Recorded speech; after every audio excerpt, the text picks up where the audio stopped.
Hello everyone, this is Hema Kadia from TeckNexus. Welcome to the 5G Fireside chat series. This is our first session, and in this session we will start with introduction of 5G. In this session we would cover what are the key concepts of 5G, what are the key 5G use cases, what are the key 5G technologies, as well as we will also cover the high-level architecture of 5G. In this session we have invited Ben, who is systems architect at Nokia and is also actively contributing on ONAP RAN architecture. Welcome, Ben. Hi. So, hi, my name is Ben Cheung. I've been in the wireless industry for 24 years. I started in TDMA working on 2G, and then worked WCDMA and 3G, and then LTE and 4G, and now in 5G and ONAP. Before then, I was at General Electric Medical Systems and was working on ultrasound systems. I've been with Lucent Technologies and then Alcatel-Lucent and Nokia, and have been in working as a development engineer and a system architect. So I will be describing for you today some key concepts and basic ideas in 5G. Thank you, Ben, for that introduction. Ben, let's start with the introduction. What are the three concepts, as well as let's take it with some examples to elaborate them. Yeah, so I'm going to today talk about the three big ideas of 5G. You know, what makes 5G unique and different than 4G, and what the future hopes to bring to the wireless industry. If you walk away with nothing but these three big ideas, I think I'll have done my job. So 5G, the three big ideas are enhanced mobile broadband, eMBB, massive machine type communications, MMTC, and ultra reliable low latency communications, URLLC. So now I know each of those is a mouthful, and it's a lot of big long acronyms, but let me see if I can try to break it down. And again, those are the really the big key ideas, and if you take away some basic core concepts behind those ideas, I think that is really the main principal concepts that make 5G unique and different from 4G. So enhanced mobile broadband, the idea is that it will have new and increased spectrum, improve spectral efficiency, and the ability to really have much higher data rates than we did in 4G. So it has 100-fold the amount of data transfer rates, 10 gigabits per second versus 100 megabits per second. It'll support high mobility up to 500 kilometers per hour or 310 miles per hour, which is 50% more than 4G was able to deliver. And a much higher area traffic capacity, so 100 megabits per second per square foot. Now, 5G, it has quite a broad variety of spectrum that will be available to it. From the standards describe 0.45 gigabits up to 52 gigabits per gigahertz frequencies. And Europe is currently looking at opening up spectrum in the ranges of 3.6 to 26 gigahertz. And the USA's FCC, Federal Communication Commission, is looking at opening up spectrums into the 14 gigahertz ranges. And it's also split into high band, mid band, and low band. With low band in the 700-ish megahertz, which is comparable to 4G performance. But where 5G really shines and what's very different and unique is when it gets into the 25 and above gigahertz, the millimeter wave range. And that allows for these really high data rates. So what does that mean to you as a user? That means media anywhere, a broadband experience everywhere, anytime, and augmented reality and virtual reality experiences. So a lot more of the same, but with much greater capability. Next is massive machine type communications. So massive machine type communications, one of the key things that is that is presented there is the Internet of Things. So one of the things that characterizes 5G that makes it very different than 1 through 4G is really the ability of machines to talk to machines. So 1G and 2G was all about people talking to people. And then in 3G and 4G, we start having data and people interacting more with machines, streaming services and video and audio. But we never really focused on this new unexplored space of machines talking to machines. And 5G caters to that with the MMTC concept. So you have connectionless radio access, battery saving modes, specific standards to have machines talk to machines. And one of the interesting things is that 5G promises to support connection densities of 1 million connections per square kilometer, or 2.5 million connections per square mile.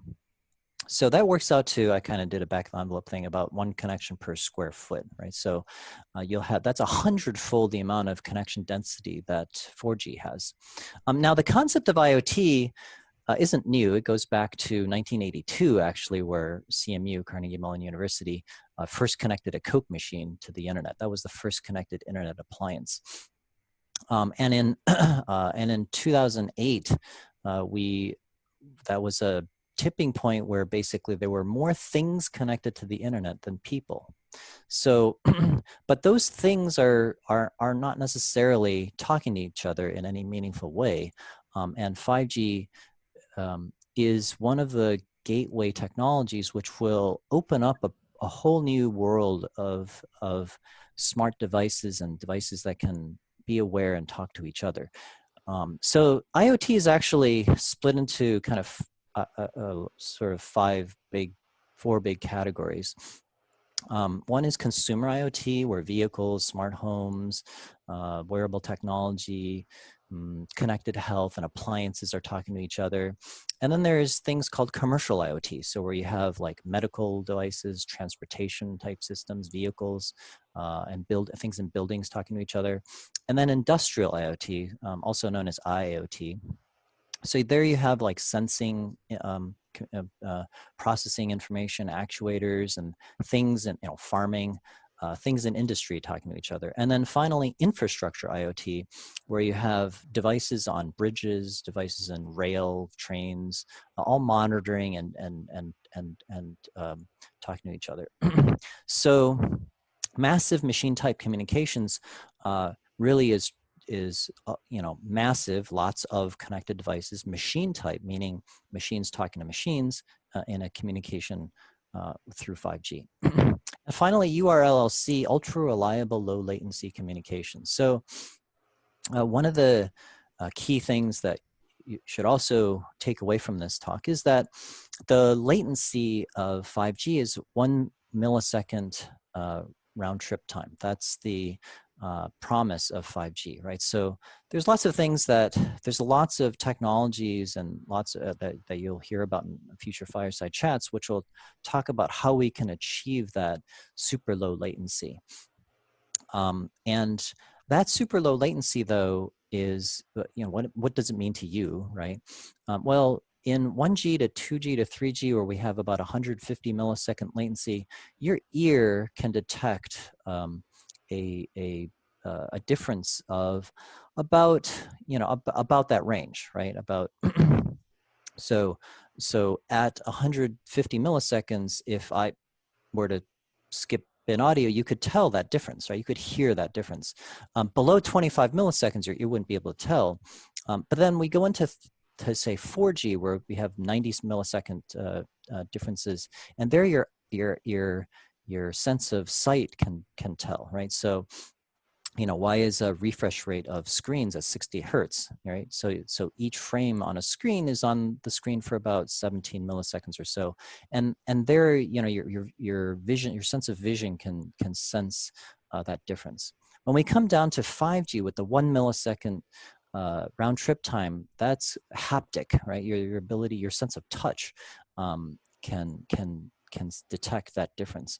So we've really come to that super fast round trip time opens up all sorts of interesting applications, the ability to remotely control devices, and there'll be lots of things that contribute to what's called Industry 4.0.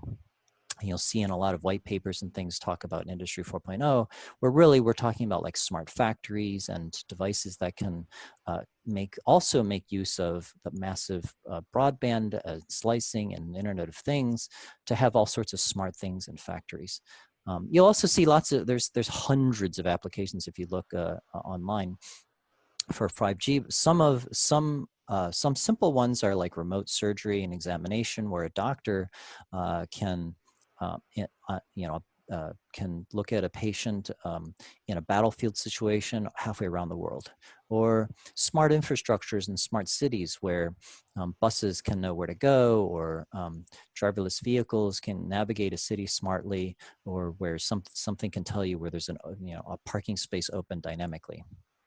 And smart automated vehicle control, so the ability to be able to, those things that you see in movies where like James Bond is driving a car through a cell phone, you could actually do that. Not that you would do that, but think about this. What about a first responder who wants to drive a robot into a fire without risking himself to save somebody?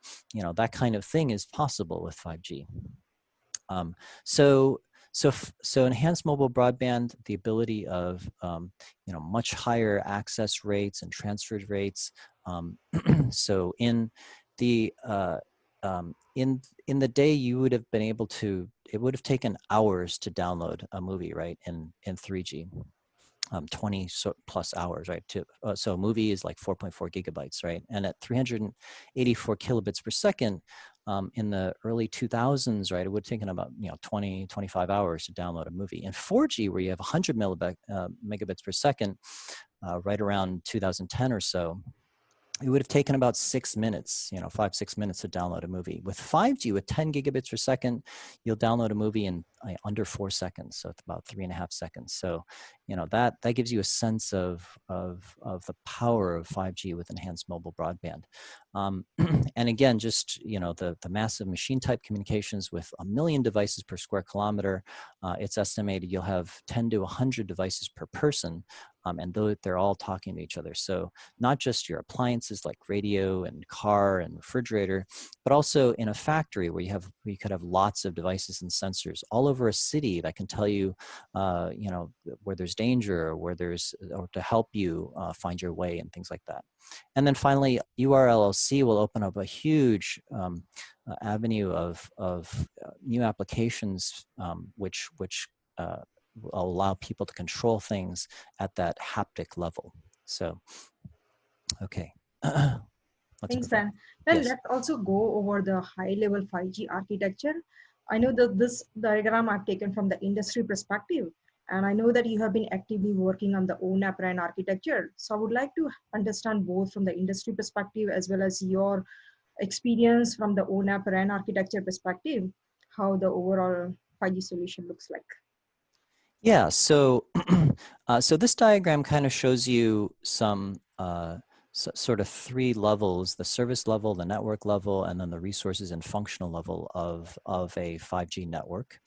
At the service level, basically, a service provider will be creating an end-to-end service through an end-to-end service operations, and they're trying to determine the optimal way to set up a network. And at the network level, one of the interesting things that 5G brings is this concept of slicing. Now, slicing existed in 4G, but it was manual and fairly limited. In 5G, it promises to be much more dynamic.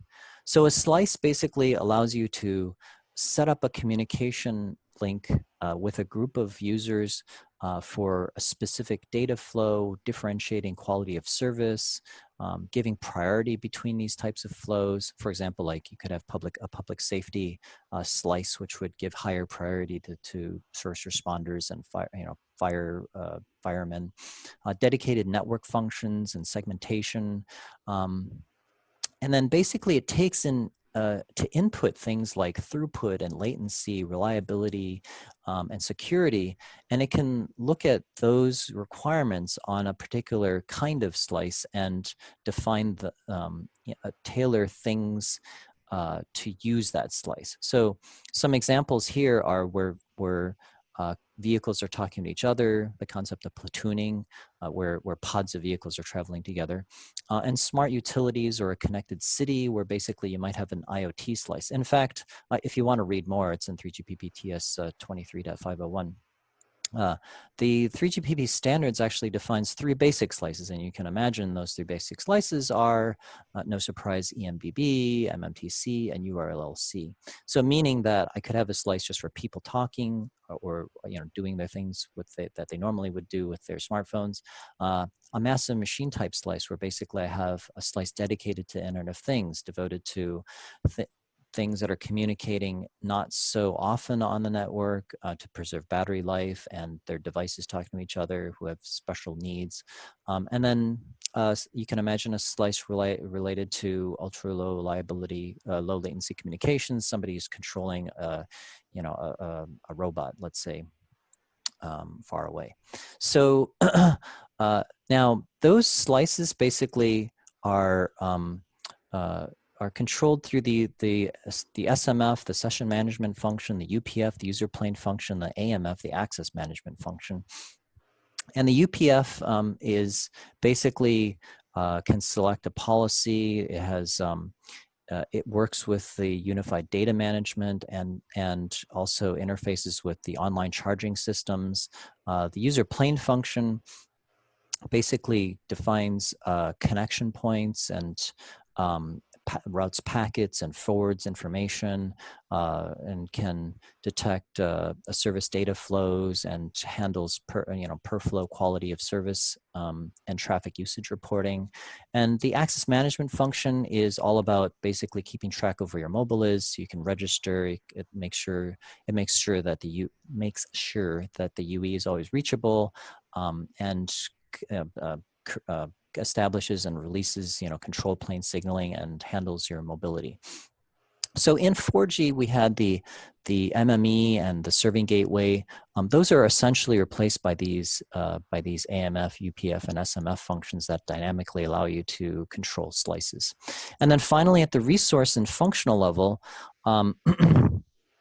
we see on the left here basically the mobile devices, and they could be lots of different kinds of things, cars talking to the network, or phones talking to the network, smartphones, or things in a factory, so the little factory arm there.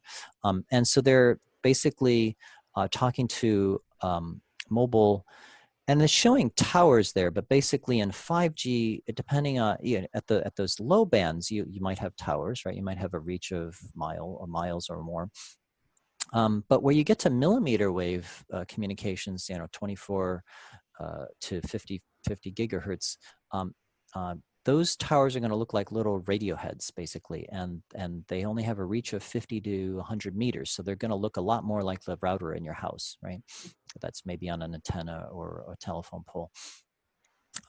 So those connect to an edge cloud, and the concept of an edge cloud is to basically, because in order to achieve that sub-millisecond latency, you're going to have to bring some of the computing closer to the end user, right? And that's what the edge cloud tries to do. It tries to bring to reduce that latency between, one way to reduce the latency is just have all that computing power that has to do the modulation, demodulation, all those baseband processing type stuff closer to the end user. And that's what the concept of the edge cloud is. And then, of course, you go through the backhaul, the wide area transport network that allows it to connect to the central core, which has all those the switching things that gets the data, the packets, and to where it needs to go. And then on the far right, you see the management, a domain of resources and functions, and the assurance, fulfillment, orchestration. So basically, there will be certain kinds of quality of assurance that has to be fulfilled based on what you're trying to do. So certain slices will have different needs. And then the orchestration layers, what they do is they, once you figure out what you need, they're responsible for allocating a certain amount of resources. It says, I need this much computing power, I need this much I need this much resources in order to accomplish the slice that I'm trying to set up. So you'll see RAN orchestration, core orchestration, transport, NFV, and MEC, and infrastructure orchestration. Those are all geared to basically trying to set up the right resources dynamically for the kind of thing you're trying to do.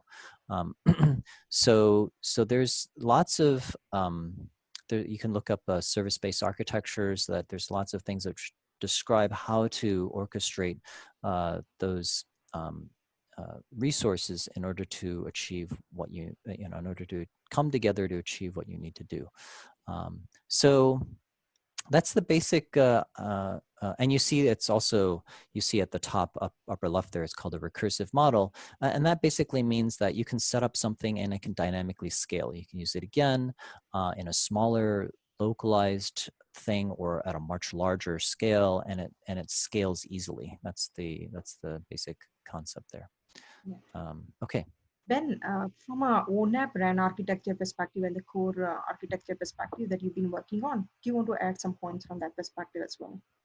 Yeah, sure. So ONAP stands for Open Network Automated Platform, and it's really a collaboration of, oh gosh, dozens of companies coming together.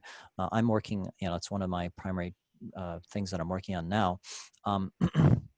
It first started with AT&T open sourcing their eComp platform. And the basic idea behind ONAP is to provide a network management layer or an SMO in the ORAN terms in order to basically allow for a management at that service level to manage a whole network from disparate vendors and on a single common platform. It's a really truly a platform, just like your laptop is a computing platform, right? What could you do on your laptop? You can do almost anything, right? It's just whatever you want load on your computer. And so ONAP is sort of similar in that concept. It's a platform that you can also upload analytics. You can add in new microservices to perform analytics, machine learning, AI, and so forth. But it also has basic network management functions to be able to perform lifecycle management operations, to orchestrate and to get a real-time dynamic view of your network through the active and available inventory. And we're working together with the ORAN standards to be able, and 3GPP, in order to have common FCAPS type functionality to allow devices to register to ONAP automatically. And it really makes it it's an open source project, so lots of vendors coming together to create this common platform that in the end will make it much easier for service providers to manage their network without having to have a different EMS, NMS box for that particular vendor's devices. Thank you, Ben, for that information Yeah, as you're well. welcome. Yeah. So let me briefly also cover a few points from our future session perspective. As Ben covered the basic concepts on 5G, the sample use cases, as well as the overview architecture, as you can see, there are a number of technologies that come across to play or to deliver the 5G use cases. Now, if we look at the 5G core and the foundation technologies, the network slicing, 5G service modeling, 5G service orchestration, the edge computing, SDN, NFV, and also support for the physical networks from the legacy perspective, and overall assurance become the key services that needs to be supported across the use cases. When we also look from 5G RAN perspective, then the 5G new radio, the advanced beamforming, as well as different spectrum bands, which Ben also covered earlier, will need to be drilled down. When we look at beyond the technologies, we look at supporting the end-to-end use cases and the automation, the security, IoT, artificial intelligence, and machine learning. Of course, augmented reality and virtual reality all come together to support the end-to-end use case. And so as a part of our future sessions, what we plan to do is take an individual topic from the 5G technologies and define the specific aspects of that technology, how it is being used to deliver specific use cases, whether they are in progress or are the future use cases that we plan to cover. Beyond this, of course, one of the key things that we would also be focusing on is how exactly the 5G ecosystem can be integrated. So watch out for our following 5G Fireside chat series, where we plan to cover these key technologies.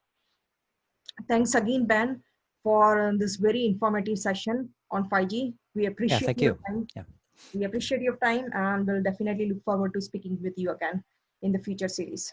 Thank very you. good. You're welcome. Thank you. Thank you.